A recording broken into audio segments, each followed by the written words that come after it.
I think obviously we came to play. We knew this was going to be a tough challenge for us. But again, we're just focused on the process of it all, right? We're, not looking past tonight, or what we've done in the past.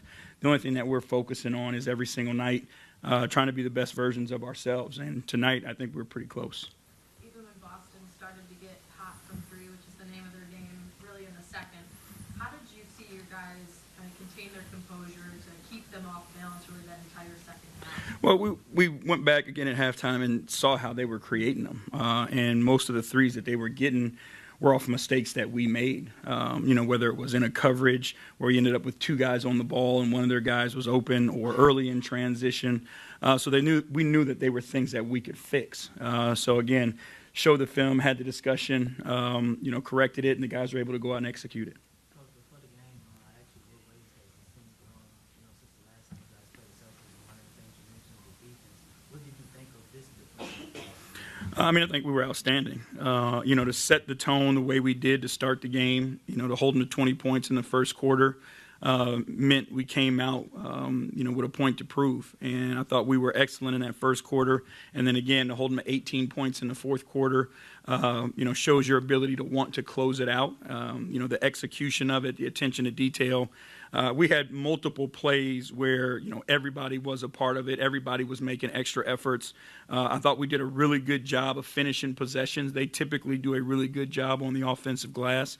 And I thought we did a great job of finishing possession. So, again, hats off to the crew. They did a hell of a job on that end tonight. BZ's obviously been at points where he's, been pretty transformational as a shooter. But tonight you see how much of a fan favorite he is. Crowds on his feet anytime he takes a three before it even goes in, and he hits those two to lead off the fourth quarter. Just what did you see from him, just being able to connect with fans? And did you see that relationship kind of come through tonight and how he's able to connect? Yeah, that's kind of who Bees is. And, again, having not worked with him before, when you take the time to get to know him, his personality is infectious.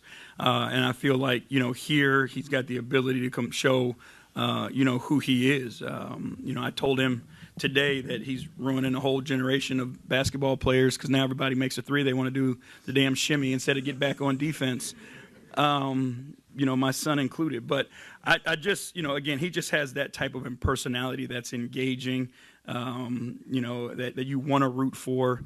And then, again, that shot-making ability, right, just lifts people up. And, when he's hot and that ball's in the air, you can tell when it leaves his hands, and it's taking the crowd's breath away. So I'm happy for Malik because he's a genuine, character and person, and he loves this. You know what I mean? And I'm happy that he gets to be himself and have the success that he's having. Coach, are we finding out that momentum is real? I believe that confidence is real and belief is real. Momentum obviously plays a piece in that. But when you start to believe that you're capable of doing things, and then you have the confidence that you see growing in our group of individuals, and then the collective confidence that they have, I think that's what shifts momentum. And that's where we are right now with that belief and that confidence. Did your team play like it knew there was a bit of a spotlight on it today? The energy and the defense and the rebounding, you dismantled them more or less. Did your team feel the moment, you think? I think they do. You know what I mean? And it's interesting to have a younger group that has the feel for that, of what's in front of them. I also think, we've lost to this team a few times already, and I think they had something to prove. I think, the winning streak matters to them, and they didn't want to lose that tonight. So I think that was on their mind.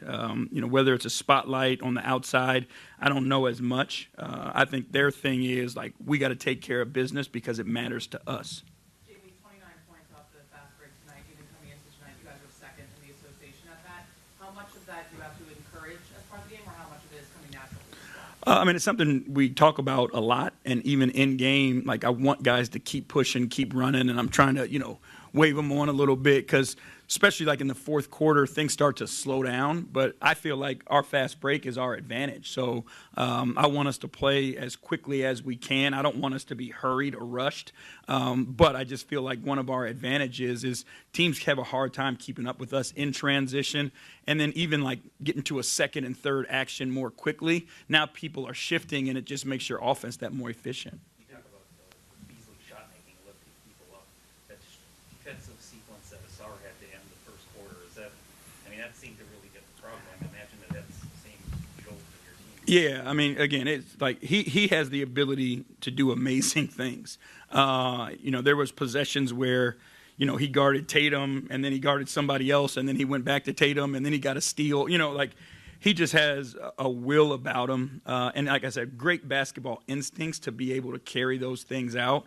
But this is the thing about our group that I love so much, is like everybody has the ability to be a star in their role, and everybody around them supports them as they're being that star. And, there's no stepping on toes. There's no, disrespect. Like, everybody believes that everybody's skill set or talent is needed for us to win. So they always celebrate each other in that way, and Asar is a perfect example of that.